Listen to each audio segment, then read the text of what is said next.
ಆತ್ಮೀಯ ಬಂಧುಗಳೇ, ಶ್ರೀರಾಮಚರಿತಮಾನಸ ಉತ್ತರಕಾಂಡ. ಇದರಿಂದ ಇವತ್ತು ಚೌಪಾಯಿಗಳು ಮತ್ತು ದೋಹೆಗಳನ್ನು ತಿಳ್ಕೊಳ್ಳೋಣ. ಬ್ರಹ್ಮಲೋಕ ಲಗಿ ಗಯವು ಮೈ ಚಿತಯವು ಪಾಚ್ ಉಡಾತ್ जुग अंगुल कर बीच सब राम भुजहि मोहि तात सप्ताबरन भेद करी जहाँ लगे गति मोरी गयवु तहा प्रभु भुज निरखी व्याकुल भयवु बहोरी मुदेवु नयन त्रसित जब भयवु पुनि चितवत कोसलपुर गयवु मोहि बिलोकी राम मुसुकाई बिहसत तुरत गयवु मुख माही उदर माझ सुनु अंडजराया देखेवु बहु ब्रह्मांड निकाया अति विचित्र तह लोक अनेका रचना अधिक एक ते एका कोठिन्ह चतुरानन गौरीसा अगणित उडगन रवि रजनीसा अगणित लोकपाल जम काला अगणित भूधर भूमि विशाला सागर सरी सर बिपिन अपारा नाना भांति सृष्टि विस्तारा सुर मुनि सिद्ध नाग नर किन्नर ಚಾರಿ ಪ್ರಕಾರ ಜೀವ ಸಚರಾಚರ. ಇವು ಚೌಪಾಯಿಗಳು ಮತ್ತು ದೋಹೆಗಳು. ಈಗ ಇದನ್ನ ಅರ್ಥ ಮಾಡ್ಕೊಳ್ಳೋದಕ್ಕೆ ಪ್ರಯತ್ನ ಮಾಡೋಣ. ತುಳಸಿದಾಸರು ಹೇಳ್ತಾರೆ, ಕಾಕಭೂಷುಂಡಿಯವರು ಭಗವಂತನ ವಿಶೇಷವಾದಂತಹ ಲೀಲಾ ವಿಲಾಸವನ್ನ ಹೇಳ್ತಾ ಇದ್ದಾರೆ. ಅದನ್ನ ಕೇಳು ಅಂತ. ಈ ಲೀಲೆ ನಡೆದಿರುವಂಥದ್ದು ಯಾರಿಗೂ ಗೊತ್ತಿಲ್ಲ.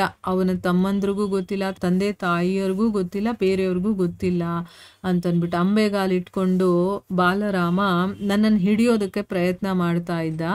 ಆಗ ನಾನು ಓಡೋಗ್ಬಿಟ್ಟೆ. ಓಡ್ತಾ ನನ್ನನ್ನು ಹಿಡ್ಕೊಳ್ಳೋದಕ್ಕೆ ಅಂತ ಶ್ರೀರಾಮ ತನ್ನ ಭುಜಗಳನ್ನು ಚಾಚ್ತಾನೆ. ನಾನು ಆಕಾಶದಲ್ಲಿ ದೂರ ದೂರ ಹೋಗ್ತಾ ಇದ್ದಂಗೆ ಅವನ ಭುಜ ನನ್ನ ಹತ್ರನೇ ಬರ್ತಾ ಇತ್ತು.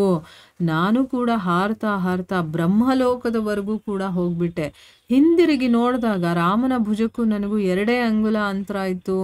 ಆ ರೀತಿ ಆಯಿತು. ಪೃಥ್ವಿ, ವಾಯು, ಈ ರೀತಿಯ 7 ಆವರಣಗಳನ್ನು ದಾಟ್ಕೊಂಡು ಹೋದೆ.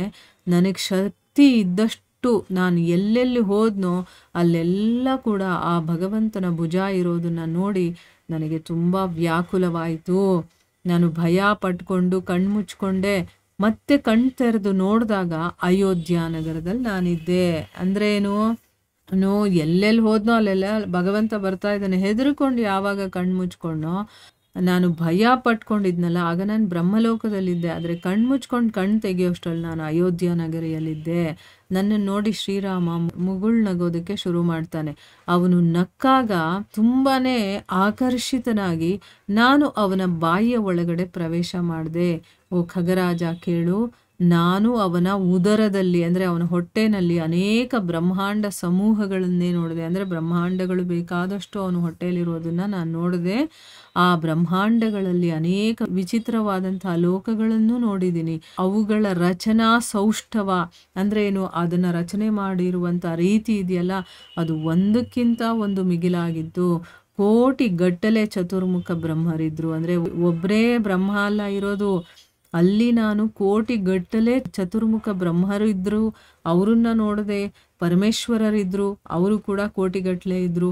ಅಸಂಖ್ಯಾತ ತಾರಾಗಣಗಳು, ಸೂರ್ಯ ಚಂದ್ರರು, ಲೆಕ್ಕವಿಲ್ಲದಷ್ಟು ಲೋಕಪಾಲಕರು, ಯಮರು ಮತ್ತು ಕಾಲರು, ಎಣಿಕೆಗೆ ಮೀರಿದ ವಿಶಾಲ ಪರ್ವತಗಳು, ಭೂಮಿಗಳು, ಅಸಂಖ್ಯಾತ ಸಮುದ್ರಗಳು, ನದಿಗಳು, ಕೆರೆ ಕಟ್ಟೆಗಳು, ವನಗಳು, ನಾನಾ ರೀತಿಯ ಸೃಷ್ಟಿಯ ವಿಸ್ತಾರವನ್ನು ನಾನು ನೋಡಿದೆ. ಅಂದರೆ ಇಲ್ಲಿ ವಿಶ್ವರೂಪ ದರ್ಶನವನ್ನ ಅರ್ಜುನ ನೋಡಿರ್ತಾನಲ್ಲ ಆ ಯುದ್ಧರಂಗದಲ್ಲಿ, ಅದನ್ನ ಭಗವಂತನ ಹೊಟ್ಟೆ ಒಳಗಡೆ ನೋಡಿದೆ ಅಂತ ಕಾಕಭೂಷುಂಡಿ ಅವರು ಹೇಳ್ತಾ ಇದ್ದಾರೆ. ದೇವತೆಗಳು, ಮುನಿಗಳು, ಸಿದ್ಧರು, ನಾಗರು, ಕಿನ್ನರರು, ಮನುಷ್ಯರು, ಚತುರ್ವಿಧ ಸ್ಥಾವರ ಜಂಗಮ ಜೀವಿಗಳನ್ನು ಕೂಡ ನಾನು ಆ ಭಗವಂತನ ಉದರದ ಒಳಗಡೆ ನೋಡಿದೆ ಅಂತನ್ಬಿಟ್ಟು ಇಲ್ಲಿ ವಿವರವಾಗಿ ಹೇಳ್ತಾ ಇದ್ದಾರೆ. ಭಗವಂತ ಯಾರ್ಯಾರಿಗೆಲ್ಲ ವಿಶ್ವರೂಪವನ್ನ ಯಾವ್ಯಾವ ರೀತಿಯಲ್ಲಿ ತೋರಿಸಿದಾನೆ, ನಾನು ಎಲ್ಲವನ್ನ ನನ್ನ ಹೊಟ್ಟೆಯಲ್ಲಿ ಇಟ್ಕೊಂಡಿರ್ತೀನಿ. ಅಂದರೆ ಈಗ ನಾವು ಪ್ರಳಯ ಆದಾಗ ಅವನ ಒಳಗಡೆ ಹೋಗ್ತೀವಲ್ವಾ, ಮತ್ತೆ ಸೃಷ್ಟಿಯಾದಾಗ ಹೊರಗಡೆ ಬರ್ತೀವಿ. ಆ ರೀತಿ ಬೇಕಾದಷ್ಟು ಲೋಕಗಳು, ಬ್ರಹ್ಮಾಂಡಗಳು ಒಳಗಡೆ ಇರುತ್ತೆ.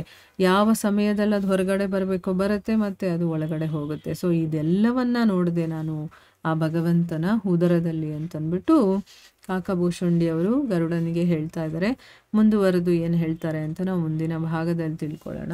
ಹರೇ ಕೃಷ್ಣ.